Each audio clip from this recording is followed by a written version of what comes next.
Hey there, and welcome back to Author Journey. My name is CJ Anaya, and today I am so excited to introduce you guys to Alex Newton. This is the K-lytics dude. This is the guru of all gurus when it comes to data and studying the market on Amazon so that you guys can know what to write, you can know what is selling on Amazon, and hopefully make a better go at this idea of writing for a living. So Alex, thank you so much for being here.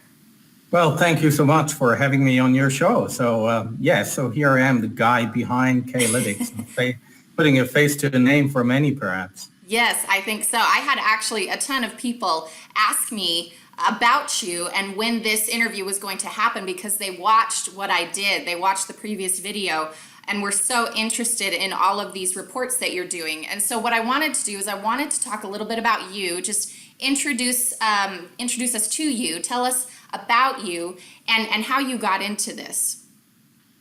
Well, sure. By background, I live here in a nice little town in the southwest of Germany. I've had a corporate career, and in fact, I started in publishing some 20 years ago, but then left publishing and went into what you might call a classic corporate rat race type of career. So I lived out of the suitcase, pretty much 7 days a week, and was working way too much, for 20 years. Now, open parent, I now work even more, but I feel I work on my own dream, which makes a hell of a difference. But the main impetus was about 4 years ago. My daughter by that time turned 3 years old, and I really, everybody was talking about the internet and passive income and all that sort of things. And by pure coincidence, I remember I bought one of these, well, I would term it get rich with Kindle type of courses, right? And by the way, at the time was a really good guy and it was a good course. Mm-hmm. And I thought, wow, okay, big gold mine, Kindle publishing. But at the time, it was very much advocated, hey, why don't you need to upload the next cookbook on Kindle, get rich with paleo breakfast recipe books, to really address a niche, right? Uh-huh. But I'm pretty much a numbers guy, right? So I went at the time on Amazon. I started digging into sales ranks. I started digging into browse categories, started to put numbers together, and things came to things. I started publishing my first, I think it was the basic report covering 30 main Kindle categories. So is sci-fi bigger than mystery or than self-help, Gave it to a couple of authors or group members at the time. They tore it out of my hand and then said, hey, can you do subcategories? And perhaps I can do subcategories. So things came to things. And in the end, I ended up doing what I did for 20 years, crunching numbers and trying to bring the facts into very emotional discussions. At the time, it was emotional discussions in corporate boardrooms. Nowadays, emotional discussions in writing groups, in Facebook groups, and you know how it is as an indie author. Mm-hmm. Yeah, that is true. I think that the thing that authors struggle the most with, and the thing that they constantly are asking me, it's not just how to write a book, but because everyone's doing that, learning that process. The hard part is learning how to get eyes on your book. And so for me, it took a while to realize that there was a difference between writing what you wanted to write and writing what people were actually reading. And so, how do you fill in those gaps and figure that out? And so I was just hoping maybe you could tell us a little bit about K-lytics and how it helps us as authors understand what we should be writing and what is popular on Amazon and in the market. Got it. Well, first of all, let me start off saying you mentioned a very important point, write what you like writing. In my frame of mind, there are many reasons why you can write, starting from therapeutic reasons or because you have nothing else to do. And there are these cases. But by and large, the people I serve fall into like three categories, and this is not mutually exclusive. It is, first of all, you should write for the passion. And, a person who writes for the passion couldn't care less about in what category, the book is placed in, or, it's really, I want to write about volcano photography, and that's what I'm doing. Now, the second group is I want to write for the money, or I want to write for the passion and for the money because I have to pay my bills and I have a couple of hungry kids sitting downstairs. And the third group is what I call write for the authority. So especially in nonfiction, you have many people who are not so worried about, is this really a high-selling Kindle category, but can I place a number one bestseller easily so that I can prove that I have authority, and then they often earn the money elsewhere.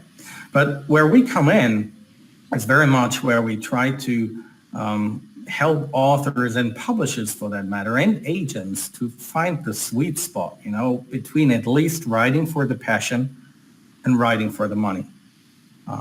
I don't believe that, this pure authorpreneur approach where just tell me what the hot category is and I'm going to write something, that is the complete recipe for success. In fact, in some cases, take military sci-fi, currently doing really well because there's a couple of famous indie authors pushing it, or lit RPG, literature role-playing games, right, on the back of Steven Spielberg's Ready Player One movie. Mm-hmm. Well, you could say it may be a hot niche at the moment, but you can smell people from a distance 50 miles away that they have no credibility or skill or craft whatsoever in writing these genres, right?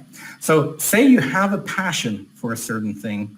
My objective is then to meet that passion, help you meet that passion with a market. And there, it can start at the helicopter level. Well, do people know that the number one genre, of course, on Kindle is romance? You just have to look at who's owning Kindle devices, right? Followed by mystery, thriller, suspense, followed by sci-fi and fantasy. Only then nonfiction as an umbrella category, then it already gets pretty niche. And once you have these three, the next question is, well, if you're a sci-fi writer, what is your next book project? Should it contain romance? If yes, to what degree? Is it dystopian? Is it military? Is it a space opera? Is it post-apocalyptic? You name it. And to cut a long story short, what we then started doing is we take and I can show you one or two examples. We take the categories as a first gauge, as approximate to what is more attractive, relatively speaking, than other things. And then there you can take many measures. One is you start looking at the sales ranks of the bestseller list, but very important, you have to do so over time, and not just at tonight. And you see, green smoothies are doing great, so I'm going to do a green smoothie book. No, that's not how it works. And then we look at the degree of competition. You can look at the price levels. And in very simple words, we try to look for those markets where the sales are high, but the competition is low. So it's not overcrowded. By now, a lot of spaces are crowded, but you want to avoid the overcrowded spaces. Right. Okay. So I love this because some people who have talked to me about writing to market are afraid that they're just only going to have to write things that other people like and maybe they don't like. And so what I have found so great is just what you have said. You find the genre that you enjoy, and then your company, K-lytics, is able to point you in the right direction as far as subgenres within that umbrella genre, which is how my friend and I decided to, we love writing romance, but it's how we decided to write fun, clean billionaire romances. She had studied that Clean and Wholesome report that you did. She contacted me and she said, hey, I know that this, clean and wholesome romances are really starting to, they're sustainable, they're going to continue to grow based on all of this data. And I think we should write a series together based off of this. So we've started on that simply from the research that you've done, which was so helpful. And it's something that we love to write. And now we know how to target it. We know what elements we need to include in it, what tropes we need to include. So it is really, really helpful because we can still write what we love, but we're doing it in a way that's very strategic, very targeted. And that's all because of your data. So yes. Well, thank you. And that's the whole point of it, right? To help you calibrate your efforts, because in the end of the day, we're artists, and sometimes it's not even about the money. It is, where do you spend all your creative energy, and you will notice very quickly if you spend it on the wrong areas that it's not only about the money. Your creative energy will get drained and drained and drained, and you want to have some rewards. It can be money, it can be applause, it can be good reviews, but as an artist, the steak you eat is basically the positive feedback you get. But the fact of the matter is, if you simply wrote a billionaire romance novel, I don't have the figure on top of my head, but I think if you type billionaire romance right now on Kindle, I think you have more than 35,000 hits, right? So if somebody now joins a, self-publishing course, and the course is 2 years old, and somebody's, 50 Shades of Grey and billionaire romance, I mean, there's no way you can hit a success. Now, is that to say that sex doesn't sell on Kindle? No, the contrary is still true. I mean, you just see still so many bare-chested guys in the top 100 bestsellers all over the place, right? So it does sell, either legitimately or not so legitimately, talking click farms. But the point is, as you mentioned, the fact is the curve for erotic literature has been, Amazon has been suppressing it. There was a huge turmoil a couple of weeks ago where many legitimate authors also got under the wheels of the Amazon purge cleanup bots, right?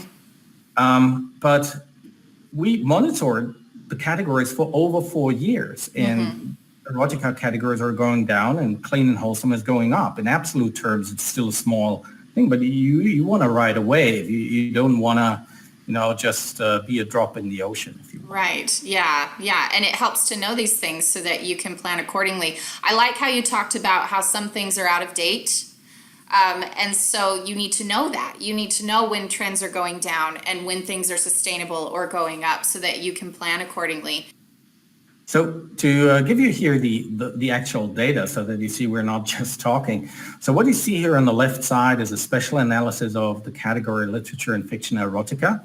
We've been monitoring since 2014. Now you see in absolute terms, the average sales rank of the top 20 titles, still very high here back in 2014, sales rank 500. And, slowly it starts dropping and getting more volatile. So in absolute terms, it's still, of course, it's still a big category. But, look, by comparison, this should actually read here, not 2014, but February 2016, when Amazon introduced the clean and wholesome category. We've been monitoring it every year with a special report since, and the growth has been like 8 times in terms of number of sales. So another example, just talking trends, and that's, by the way, also why I think it's so important when people look up sales ranks of categories like in real time. That can really lead you astray, because what is hot in one moment in time can be pretty dead the next day. So here is just another example for gauging trends. This is again the sales rank over 4 years. So here, looking into teen and young adult, right? So the red line, very stable up there, would be something like teen and young adult, science fiction, fantasy, science fiction. So the umbrella category. Here you even have to go deeper to niche it down. Or also the teen and young adult, like the umbrella category, sci-fi and fantasy, they're stable up there. But once you start digging the next level down, and we're now monitoring more than 3,000 sub and sub categories, and we started getting into level 4 and 5 as well. Look at something like this, teen and young adult science fiction dystopian, right? So over the years, and I think if you plot it against this, where the sort of the Hunger Games and Divergent movies were not so successful, and the whole thing is trending down. Now, does that mean that some people, such as Bella Forrest, cannot make like a huge money with books such as gender games and these sort of things? No, of course you can still have great success there, but it is important to gauge these things over time. Right, right. And you would need to gauge that based on your own popularity. So, because Bella Forrest, she's got such a huge following anyway from all of her, from her other series that was it Shade of Vampire series.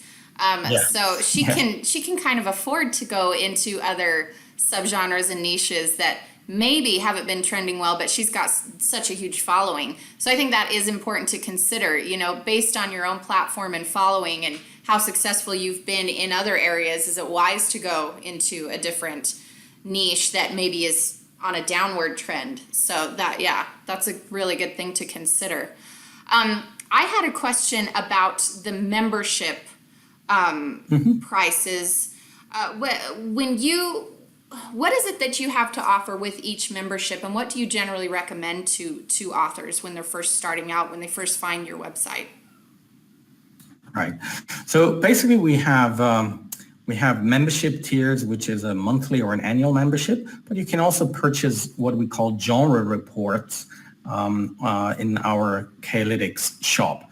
So, and what fits for you, it's very hard to generalize because what, in simple terms, the premium and elite membership offer is in the elite membership, you have access to our full database of more than 3,000 subcategories. And I can actually show you on the screen, which is probably the best way of doing this. Okay. So I can show you a little bit around here in the members area. So let me just share screen too, and then we're gonna get into. So the one important thing is when you go onto the website, this is, for example, the heart and core of it, access to a downloadable database, right, of all some 5,000 categories. And with it, you get data such as the sales volume. Let me make this a little bigger so that you can see it on the screen. So we track the sales volume in a given month of that category. What is the average prices? What is the competitive intensity?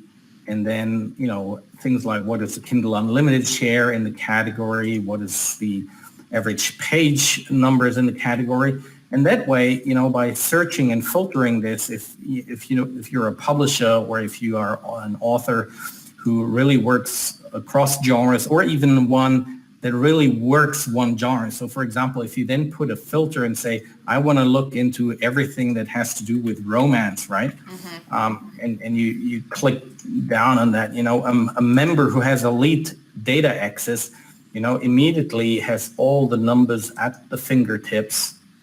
And whether that's a hot niche, whether it's hot mainstream, I'm just scrolling down here, there's probably more than 130 romance-related categories on Kindle, and they're all doing extremely well. So I'm starting from that end where people have a very, very, say, professional approach, and they want to get into the data. So from the members area, what we have, there is this elite membership tier, which I just clicked on, which brings you to the data for the respective month that you subscribe to. And then you get basically into that database, which you can then use to, say, well, what are the least competitive categories about a certain subject? What are the highest selling ones? Mm-hmm. What are the ones where the ratio of sales to competition is the best? So you see, I start here with the technical end because that's where the professional authors, agents, publishers, use the data. Right. Now, that may be not for everyone, right? So what we also have is on the other end of the spectrum, and even these people then use it, what we call custom research reports. They should be called genre reports, but I call them custom research because their origin was members basically asking, hey, could you do a ready-made research report for us on, say, urban fantasy or on Western romance? So, and here is a couple of the ones we have, right? So a member would, if you, for example, currently say, hey, I'm in mystery, thriller, suspense, and you want to go into, say, vigilante justice, which has been, from the Jack Reaches of the world to the present time, has been doing extremely well, not just for mainstream publishers, but for some indies. So if you prefer something like that, you get a ready-made research report that comes with an explanatory video that takes you through the data. And in these type of reports, if I open one of these, there you have like everything at your fingertip that you need for, say, your strategic project planning decisions. Is this attractive? Down to very tactical things, right? So we start talking in vigilante justice about, how has this whole thing been trending? And here in this example, for example, it's been very, very positive. How is the competition doing in these categories? So we look at the trends, and once we nailed the trends, what is going up, what's down, is it now going up again? Then we go into what the authors really love, right? So there is a numbers part to it, but then there's the more creative part to that. What categories are, the top authors using in such a things? Who are the top authors in vigilante justice? Who are the top publishers in vigilante justice? What are the most selling tropes within it, right? So what are the big words and themes you have to have high? So, of course, there's kill and murder at the top, right? But what crime is it that is being talked about? Is it corruption? Is it betrayal? Is it a person missing or kidnapping? What is the guy who's then bringing justice to the criminal? What is he doing? Is this male protagonist versus female protagonist, and so on and so forth, all the way to keywords. And then what people also love, what is the top selling cover art in a genre, and even down to the blurbs of the, top selling titles. So it's basically targeted to save you a lot of time, right? Right. So that's what you find in the MEMS area in a nutshell. And apart from that, you would also, of course, find video tutorials. You get frequently asked question tutorials. And that is basic. And obviously, I do special workshops on special subjects. So that is what you find a bit behind the scenes at K-lytics. And where you start depends a bit on your budget. Do you want to get your feet wet? What is, how much numbers do you want to have? So here, I don't even want to categorize people and put authors into buckets, right? Because by all means, I am, as I told you, the eldest client of K-lytics. She is 81, and she has access to the full database and uses it like twice a month to optimize her categories. And there are others, who may be nuclear scientists, but they say, oh no, just my genre is whatever, clean romance. I'm never going to do something else. And right. That's what they do. Well, that's nice to know that someone who maybe has not been familiar with this type of stuff before is able to read this, that you've really made it simplified in a way that all of us who are either good with data or not can still understand this and can still implement all of this research. And when I look at everything you have to author, I just think to myself, oh, this is going to save me so much time, provided I understand it, obviously, which is why your tutorials that go with the reports are so great and so fabulous, because it really breaks it down for me. And I'm the type of learner where if I have just a lot of stuff in front of me, but no one to direct me, it's very difficult for me to assimilate that information. So I think that you've really catered to just everyone's needs on that score. Because you do have the data for people who maybe don't need the tutorial, but then you also have the tutorial to go with it. So that was brilliant, and I'm super grateful you did it for me. You didn't do it for me, but I needed it, so I appreciate that. Yeah, and that's totally fine. Even people who for whom the spreadsheets are no issue. You still need to have a little bit of guidance to get the hang of it, because also, like, tactically, there are so many questions that you can ask as an author, right? So once you nailed your genre and say, okay, strategically, I want to go into, say, female protagonist, non-cozy mysteries, right? So you have the data, you made your plan, but then it starts getting very tactical. What are the typical blurbs? What is the top selling cover art?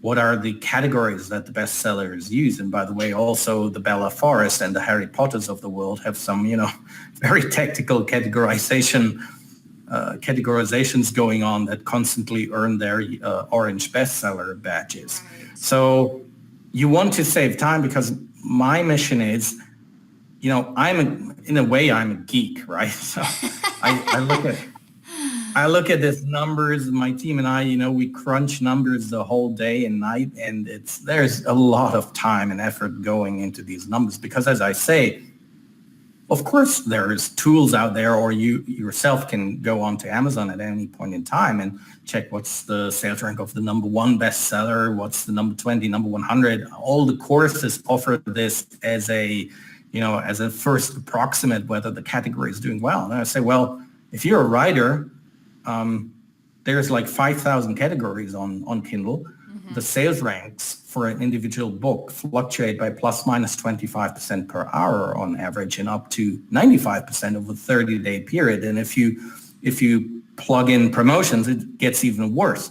So if you just do these exercises that the courses show you at a point in time, you may be lucky, but like the graphs have shown you over time, you just meet one of these spikes by coincidence, but the overall thing is trending down. You wouldn't know. So if you did this as an author, be my guest, because you will waste so much time. And I have. So and a lot happen. And let's face it, it's fun too. Mm-hmm. It's fun to procrastinate and browse Amazon and see what your competitors are doing and other books are doing. Right. I know it. We've all been there.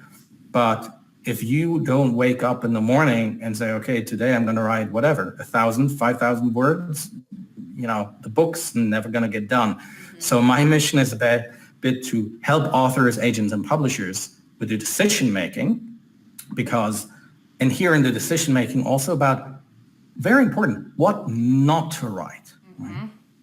Because there are so many people who say, oh my God, I heard Kindle is great, or ebooks, or self-publishing is great. They get in self-publishing and they say, oh my God, my biggest passion is writing rodeos, or growing bonsais, or this, romantic literature of southern Tibet and mm-hmm. biographies within it. You get the idea, right? Yeah. And they're like super passionate about their subject, and they say, and I want to write this book to help with my old age pension. And I say, don't even pick up the pen. Mm-hmm. It's not going to sell 2 copies a day. Mm-hmm. So it saves you a lot of time to find out what not to do. Sometimes that's even more important for people than telling them what to write. And then you can waste a lot of time on the tactical things, right? What categories to place the book in. Now that Amazon, we have this thing like where you can put your book into more than 10 categories by now. Yeah. You don't want to waste time. You want to spend your time writing. Mm-hmm. No, that is very true. And coming from personal experience, where I spent a lot of time, studying covers, studying keywords and categories, constantly needing to switch them out. When I saw this and saw everything that was included, I just thought to myself, oh man, I wish I would have found this sooner. But it's exciting that it's there and that I can now utilize it. And it's also exciting to share it with everyone else so that they can know what not to write, and they can also know how to target what they do want to write and what will help them. So everybody can, be as creative as they want to be and take that artistic license to heart, but also know that as they're doing so, that they're writing something that there is a market for it, that they have an audience for that. So I think that gives us peace of mind, and you're right, helps us have more time to write what we want to write. So that is very encouraging. You mentioned a bit.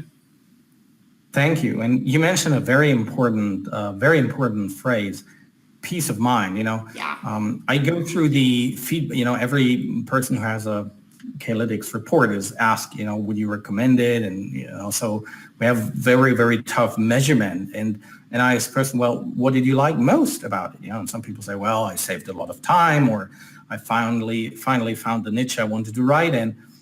But tell you what, very often I also get the feedback, somehow I knew I was going into the right direction, but I didn't really know. So that data now really gave me the peace of mind to fully focus my creative efforts now onto that genre or niche without doubts. And of course, the data in K-lytics is not the silver bullet. It has to work with, first of all, you have to write a good book. Yeah. Right? Right. Craft is not going to sell Right. over time. So there needs to be the craft skill, the knowledge, you have to write a good book.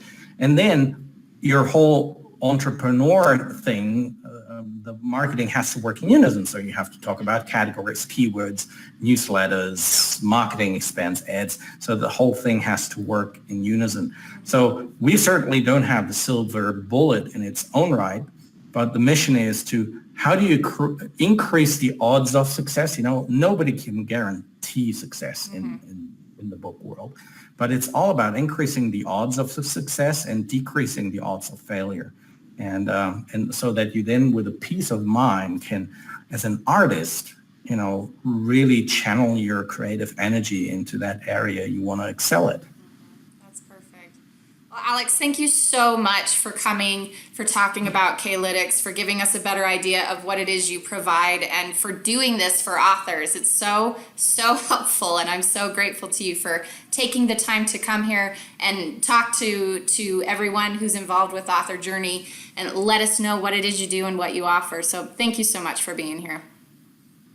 I have to thank you, and bye-bye to everyone. Yes. Bye-bye, you guys. Have a great day.